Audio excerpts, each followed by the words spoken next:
యేసయ్యకి మహిమ కలుగును గాక. మీ అందరికీ వందనములండి. ఈరోజు ఆదివారము. మన అంశము సిగ్గుపరచని దేవుడు. మన దేవుడు మనల్ని ఏ విషయంలో కూడా సిగ్గుపడనేవాడు. దేనికనగా మన దేవుడు అంత గొప్ప దేవుడు.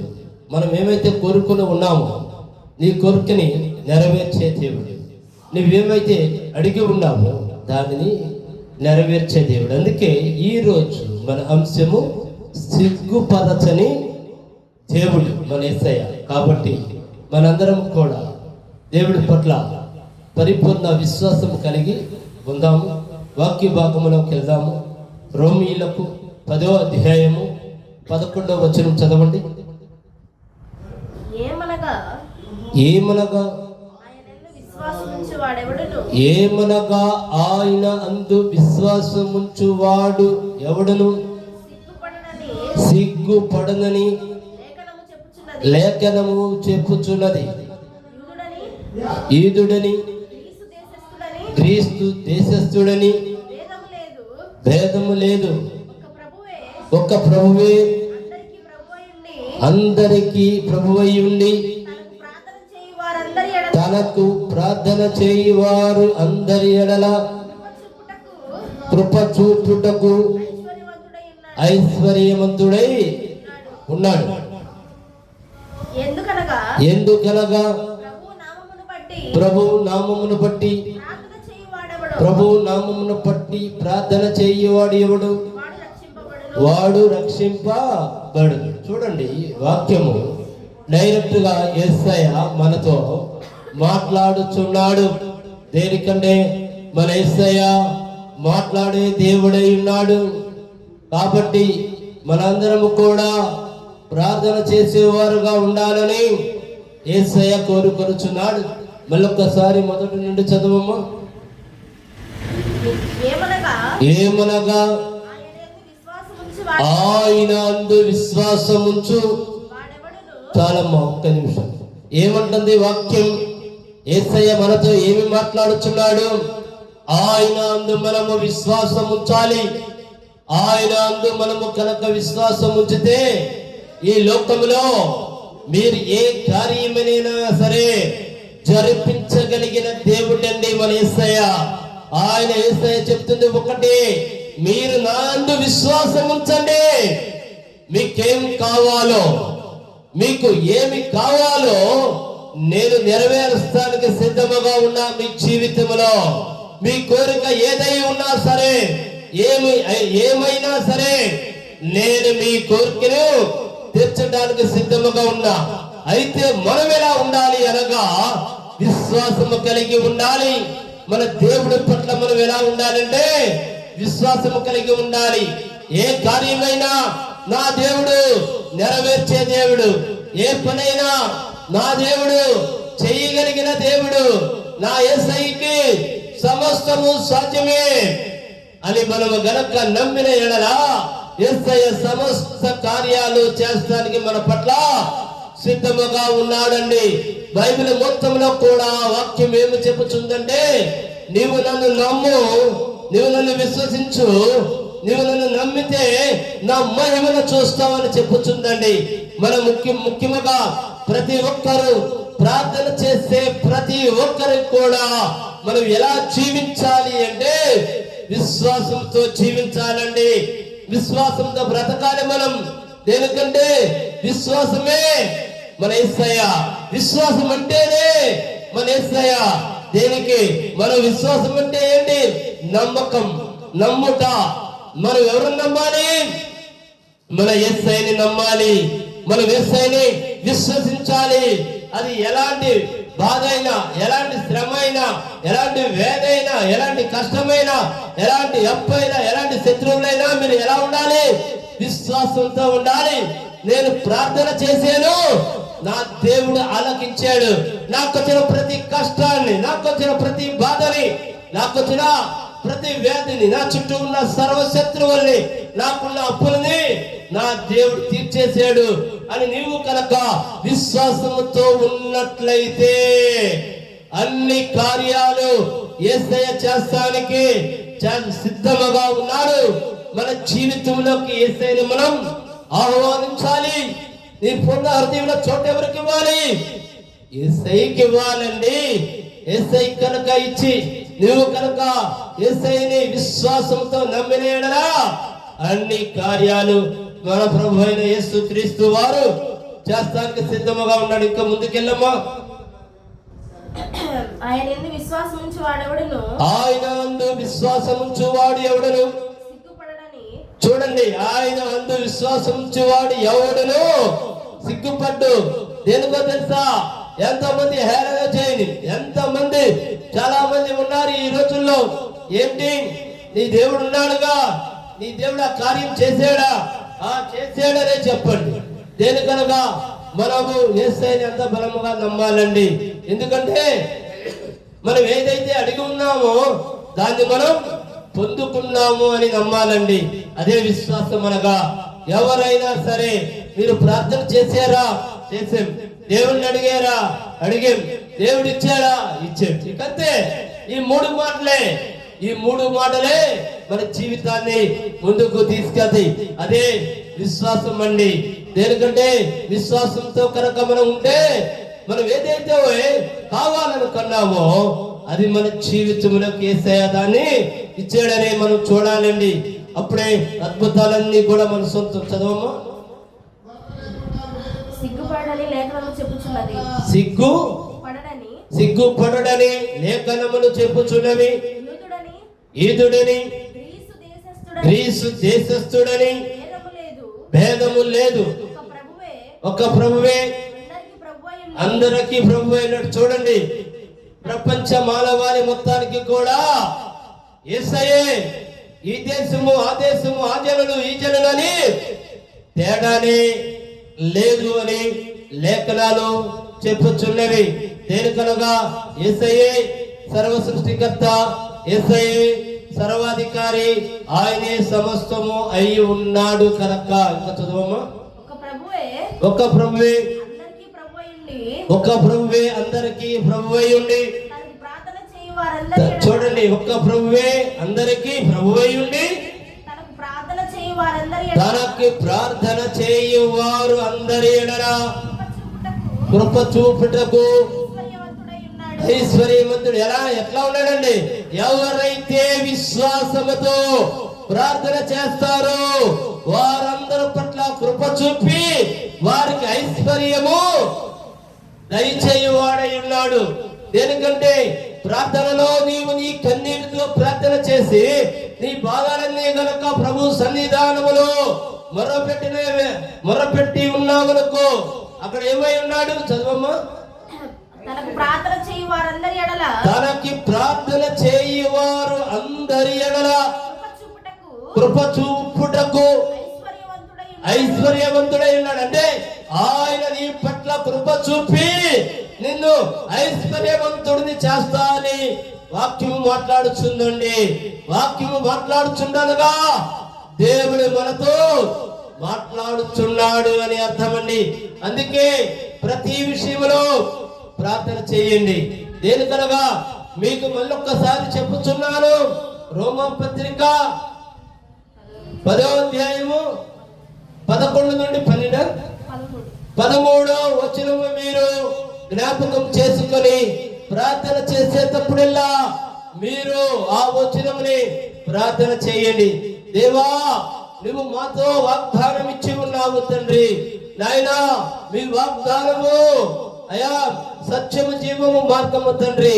మీరు ఒక్కసారి కనుక వాగ్దానం ఇస్తే భూమి ఆకాశములు గతించిపోయినను దేవా, నీ వాగ్దానము గతించిపోదని వాగ్దానాన్ని ఎత్తిపట్టి ప్రార్థన చేయండి. అద్భుతాలన్నీ కూడా యేసయ్య మనకు చేస్తానికి సిద్ధముగా ఉన్నాడు కనుకే వాక్యం రూపంలో ఈ రోజున యేసయ్య మనతో మాట్లాడుచున్నాడు మన యేసయ్య. ఇంకా ముందుకెళ్ళము. ఎందుకనగా ప్రభు నామమును బట్టి చూడండి. ఎందుకనగా మనం ఎవరి నామముతో ప్రార్థన చేయాలి? యేసు నామములో ప్రార్థన చేయాలి. యేసు నామములో అద్భుతాలు జరుగుతాయి. యేసు నామములో ప్రతి కార్యము జరుగుతుందండి. మన ప్రార్థన ఎలా ఉండాలి? వ్యక్తిగత ప్రార్థనగా ఉండకూడదు. యేసు నామాన్ని ఉచ్చరించే ప్రార్థనగా ఉండాలి. యేసు నామములో శక్తి ఉంది కాబట్టి మనం యేసు నామమును ముందు పెట్టి ప్రార్థన చేయాలి. మరొక వాక్య భాగానికి వెళ్దాం. రోమా పత్రిక 5వ అధ్యాయము 3వ వచనం చదవండి. అంతేకాదు శ్రమ ఓర్పును ఓర్పు పరీక్షను పరీక్ష నిరీక్షణలను కలగ చేయనను ఎరిగి శ్రమల యందును అతిశయపడదము. ఎందుకనగా ఈ నిరీక్షణ మనలను సిగ్గుపరచదు.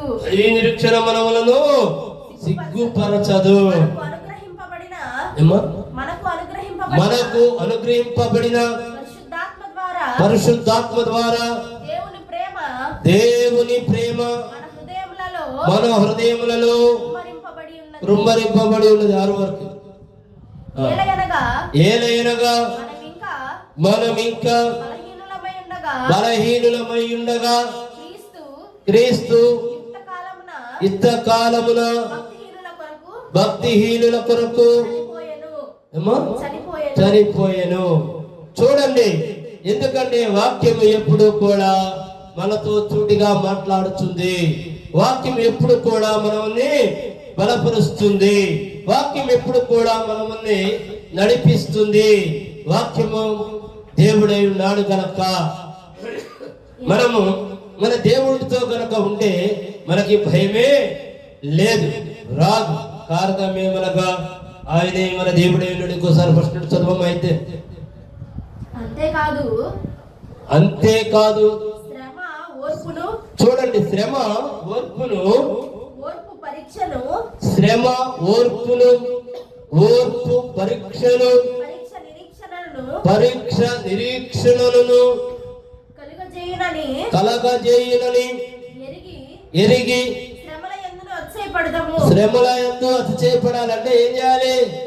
అందరూ కూడా సుఖాలైతే అమ్మా ఈ బాబు ఈ సుఖం నేను అనుభవించలేను అని ఈ లోకం మీద ఎవరైనా అంటారా? చెప్పండి. ఎంత సుఖమైనా సరే లగ్జరీ మీద లగ్జరీ హ్యాపీగా అనుభవించేస్తారు ఎవరు డబ్బులైనా. కానీ ఇక్కడ సుఖమే ముఖ్యం, లగ్జరీయే ముఖ్యం. కానీ బాధకు వచ్చేటప్పటికే కనపడ్డ ప్రతి ఒక్కరితో చెప్తారు, అమ్మో నేను ఈ బాధ భరాయించలేకపోతున్నా, అయ్యో నేను ఈ బాధ భరాయించలేకపోతున్నాను. కానీ చూడండి, ఇక్కడ దేవుడు ఏం మాట్లాడుతున్నాడు అంటే, నీవు సుఖాన్ని ఎవరితో చెప్పవు. కారణం ఏమిటి?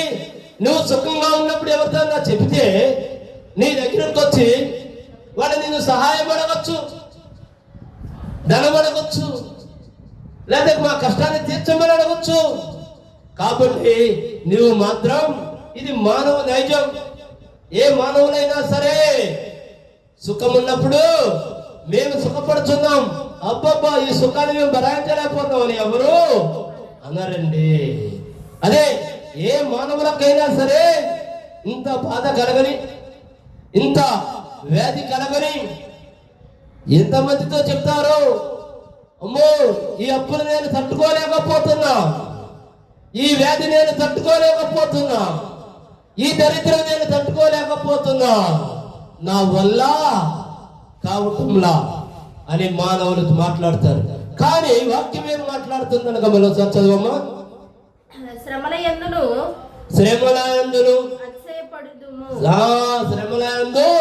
అతిశయపడాలి. ఎందుకు తెలుసా?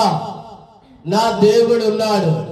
ఈ బాధలను ఏమి చేయలేవు, ఈ వ్యాధులను ఏమి చేయలేవు. కారణం ఏమనగా ఆనాడు సుఖమిచ్చిన దేవుడు మళ్ళీ ఈనాడు కూడా సుఖమిస్తాడు.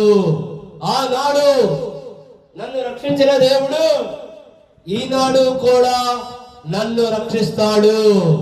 ఈ బాధలు నాతో ఎల్లకాలం ఉండవు, ఈ సమస్యలు నాతో జీవిత కాలం ఉండవు. కొంతకాలం వరకే ఉంటాయి. కారణం ఏమనగా ప్రతి ఒక్కళ్ళ జీవితంలో ఇది మాత్రం తప్పదండి. కొంతకాలం సుఖాలు కనుక ఉంటే కొంతకాలం కష్టాలు కూడా ఉంటాయి. సుఖాన్ని అనుభవించినంత సరదాగా కష్టాలను కూడా అనుభవించినప్పుడే మనం నిజముగా దేవుడి బిడ్డలమవుతాం. దేనికంటే సుఖాన్ని దయచేసింది దేవుడే. కష్టాలు కూడా వచ్చేయి నిన్ను పరీక్షిస్తానికి. దేనికంటే సుఖం ఉన్నప్పుడు ఎవరైనా సరే ప్రార్థన చేస్తారు, సంతోషముగా ఉంటారు. అదే బాధలో ఉన్నప్పుడు నువ్వు ప్రార్థన చేయగలుగుతావా లేదా అని ఒక్కొక్కసారి పరీక్ష పెట్టవచ్చు. ఆ పరీక్షలో కూడా మనం ఏమవ్వాలి? పాస్ అవ్వాలి. ఇది దేవుడి బిడ్డల పరీక్ష. ఆనాడు సుఖాలు ఇచ్చాడు, యేసయ్యకి మహిమ కలుగును గాక. ఈనాడు ఈ బాధలు ఇచ్చాడు, అయినను యేసయ్యకి మహిమ కలుగును గాక అని మనము కనుక బలమైన విశ్వాసముతో ఆనందముగా యేసయ్య వైపు కనుక చూస్తూ ఉన్నట్లయితే ఈ బాధలన్నీ సుఖాలుగా మళ్ళీ మారిపోతే యేసు నామములో. ఇంకా ముందుకెళ్ళమ్మా 6 వరకు. ఎందుకనగా ఈ నిరీక్షణ చూడండి, ఈ నిరీక్షణ మనల్ని సిగ్గుపరచదు. అంటే నిరీక్షణ అంటే ఏమిటి చెప్పండి? మనలో సహనం, ఓర్పు. నా దేవుడు నాకు అన్ని కార్యాలు చేసాడు అని నమ్మండి. చేస్తాడు అని మీరు అనుకోవద్దు, చేసాడు అంతే. నిరీక్షణ అనగా ఓర్పు. ఓర్పుతో మీరు విజయాన్ని పొందండి. ఓర్పుతో మీరు విజయాన్ని పొందాలండి. అందుకే ఇంకా ముందుకెళ్ళమ్మా, చదువుతా. మనకు అనుగ్రహింపబడిన పరిశుద్ధాత్మ ద్వారా దేవుని ప్రేమ మన హృదయములలో కురుంబరింపబడి ఉన్నది. చూడండి, దేవుని ప్రేమ ఎలా ఉండాలి? మన హృదయాల్లో కురుంబరించబడాలి. అప్పుడు ఏం జరుగుతుంది? ఏ బాధ కూడా నిన్ను టచ్ చేయలేదు, రావడానికి వచ్చింది. దేవుని ప్రేమ నీ హృదయంలో కురుంబరించబడితే ఏం జరుగుతుంది? అది మనల్ని ఆ బాధ అయినా, ఆ కష్టమైనా, ఆ నష్టమైనా మనల్ని ఏమీ చేయలేదు. కారణం ఏమనగా హృదయంలో ఎవరున్నారు? దేవుని యొక్క ప్రేమ ఉంది కనుక. దేవుని ప్రేమ ఉంటే ఆ కష్టాలు, ఆ వ్యాధులు, ఆ బాధలు పెద్ద కష్టమైనవి కాదు గనక. యేసయ్యకి మహిమ కలుగును గాక. ఆయన గొప్ప దేవుడు ఉన్నాడు. మరొక వాక్య భాగానికి వెళ్దాం. కీర్తనలు 25 కీర్తన 3 వచనం చూడండి. నీ కొరకు కనిపెట్టు వారిలో ఎవరును సిగ్గునందడు. చూడండి, మనం ఎవరు కొరకు కనిపెట్టుకొని ఉండాలి?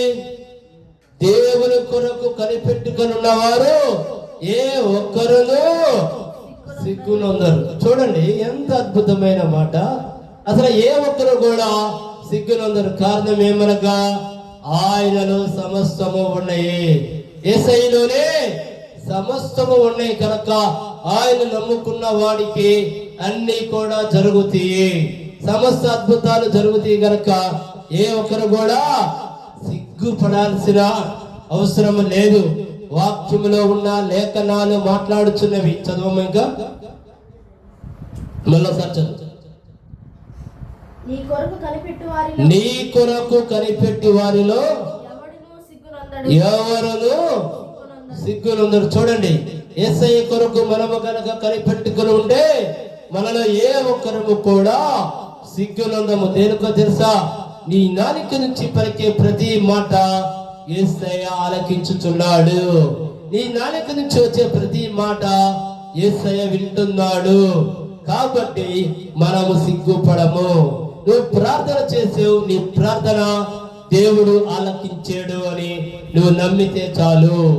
కారణం ఏమనగా మన నాలుక నుంచి వచ్చిన ఏ ప్రార్థన అయినా యేసయ్య ఆలకించుచున్నాడు.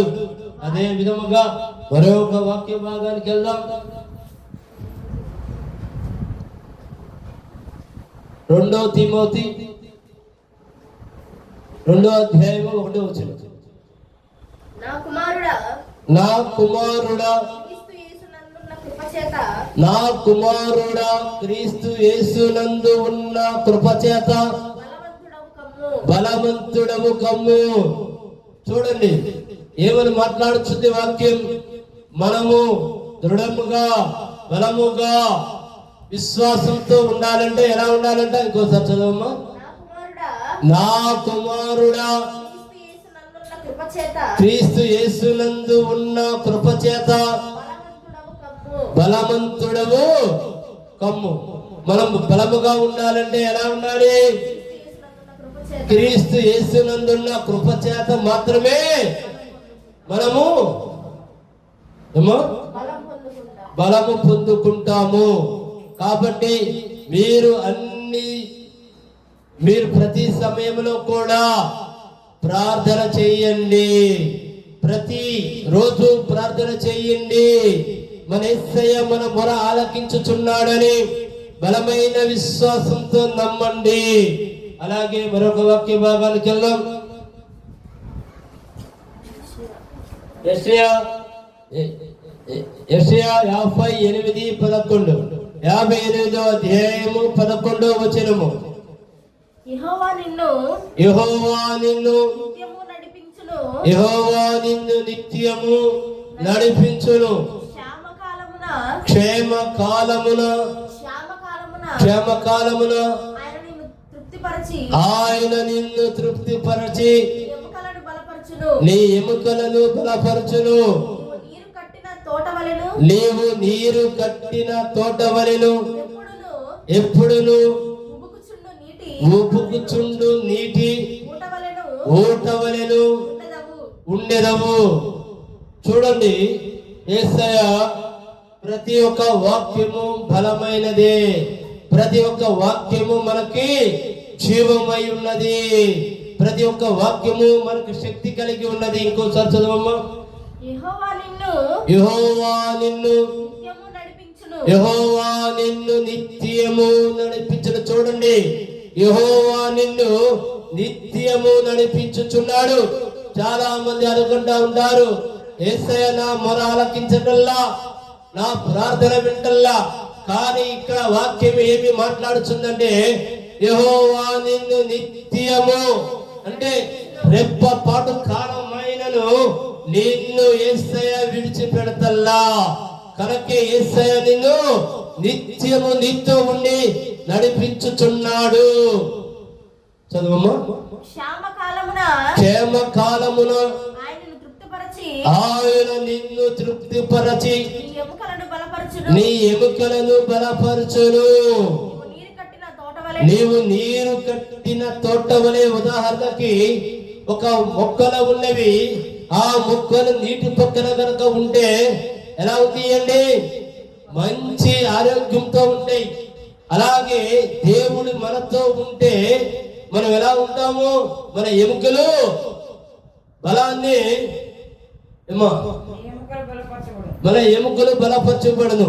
మనము కనుక నిరంతరము ప్రార్థనలో కనుక ఉన్నట్లయితే మనము కూడా అంత బలముగా ఉంటాము. దేవుడు మనతో తోడుండి మనల్ని నిత్యము కూడా నడిపిస్తానని వాగ్దానం చేసిన దేవుడు. నీవు యెహోవా యందు ఆనందించెదవు. దేశము యొక్క ఉన్నత స్థలముల మీద నేను నిన్ను ఎక్కించెదను అని దేవుడు వాక్యము మనతో మాట్లాడుతుంది. దేనికంటే ఆయనను మనము నిరంతరము నమ్ముకోవాలి. ఆయనే మన సర్వస్వము అయి ఉన్నాడండి. యేసయ్యని ప్రతి సమయములో యేసయ్యనే మనము తలుసుకోవాలి. యేసయ్య నామాన్ని ముందు పెట్టుకుని మనము ప్రార్థన చేయాలి. మరొక వాక్య భాగానికి వెళ్దాం. 107వ కీర్తన 20వ వచనం. 20 నుండి 22 వరకు.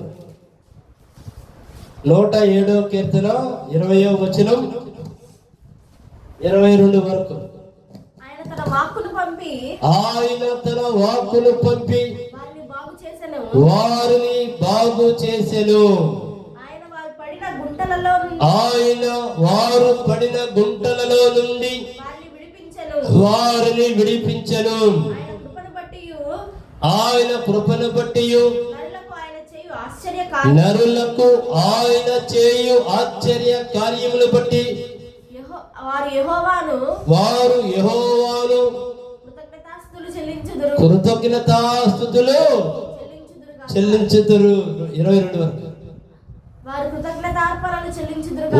కృతజ్ఞత అర్పణలు చెల్లించుదురు గాక. ఉత్సాహధ్వనితో ఆయన కార్యములను ప్రకటించుదురు గాక. చూడండి, దేనికంటే మనం ఎప్పుడు కూడా ప్రతిరోజు మన పనుల గురించి ఏ విధముగా అయితే ఆలోచన చేస్తున్నామో, బైబిల్ గురించి, వాక్యము గురించి, ప్రార్థన గురించి మనము అలాగే ఆలోచన చేయాలి. ప్రతిరోజు వాక్యాన్ని చదవాలి, ప్రార్థన చేయాలి. ఇంకోసారి చదవము. కష్టకాలమందు ఏం చేయాలి? మనము కష్టకాలమందు యెహోవాకు మొర్రపెట్టిరి. ఆయన వారి ఆపదలలో నుండి వారిని విడిపించును. చూడండి, మనకి కష్టకాలం వస్తే ఎక్కడికి వెళ్ళాలి? మనం ఎవరి దగ్గరికి వెళ్ళాలి? మనమైతే ఏం చేస్తున్నామంటే కష్టం రావడంలోనే మన బంధుమిత్రుల దగ్గరికి, స్నేహితుల దగ్గరికి, అయ్యా నువ్వు సహాయం చేస్తావా బాబు, నువ్వు సహాయం చేస్తావా, నాకు కష్టకాలం వచ్చింది, నాకు ఇబ్బందికరమైన పరిస్థితి వచ్చింది అని ఇలా అడుగుతాం.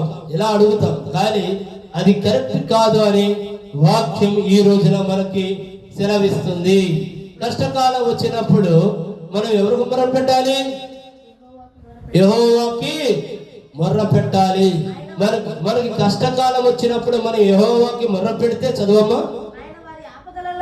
ఆయన వారి ఆపదలలో నుంచి వారిని విడిపించరు. నీకెప్పుడైనా బాధ వచ్చిందా, ఇబ్బంది వచ్చిందా, సమస్య వచ్చిందా, నువ్వు ఎక్కడ ప్రార్థన చేయాలంటే యేసయ్య దగ్గరికి వచ్చి ప్రార్థన చేస్తే నీకున్న ప్రతి సమస్య నుంచి, నీకొచ్చిన ప్రతి బాధ నుంచి యేసయ్య నిన్ను విడిపిస్తా అని వాగ్దానం ఇచ్చుచున్నాడు. ఇంకా ఆయన తన వాక్కును పంపి వారిని బాగు చేసేదను. ఆయన వారు పడిన గుంటలలో నుండి వారిని విడిపించెను.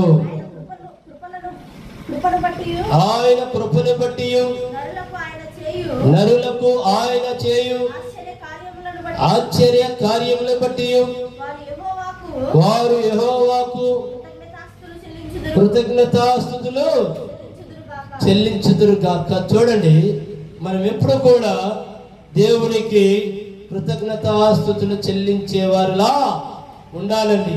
ఎందుకంటే ఆయన మనకి సమస్తము అయి ఉన్నాడు. ఆయన మనల్ని పడినిచ్చే దేవుడు కాదు గనక ప్రతి విషయంలో మనము దైవ సన్నిధానానికి రావాలి, ప్రార్థన చేయాలి, దేవుడు యొక్క దీవెనల్ని పొందాలి గనక దేవుడు ఈ వాక్యాన్ని దీవించి ఆశీర్వదించును గనక ఆమేన్. దయచేసి తలలో ఉంచుకుంటే ప్రార్థన చేసుకుందాం. మా గొప్ప దేవా, మా యేసయ్య, మా తండ్రి, నాయనా నీవు నిరంతరము మాతో ఉండి తండ్రి, మాతో మాట్లాడి మాకు వచ్చిన ప్రతి ఒక్క వ్యాధిని, ప్రతి ఒక్క బాధల్ని, ప్రతి ఒక్క సమస్యల్ని నేను తీసివేస్తాను తండ్రి. ఈ రోజు తండ్రి వాక్యం రూపంలో మీరు మాతో మాట్లాడినందుకు యేసయ్య మీకు సమస్త మహిమ కలుగును గాక. ఈ వాక్యం విన్న ప్రతి ఒక్క బిడ్డని తండ్రి మీరు దీవించి ఆశీర్వదించమని నజరేయుడైన యేసు క్రీస్తు నామములో ప్రార్థించి అడిగి వేడుకొనుచున్నాను మా ప్రియ పరలోకపు తండ్రి, ఆమేన్. మా అడ్రస్ మదర్ తెరీసా వీధి, ఐతానగర్, తెనాలి, గుంటూరు జిల్లా. మా ఫోన్ నెంబర్ 9581961369. మీ అందరికీ వందనములు.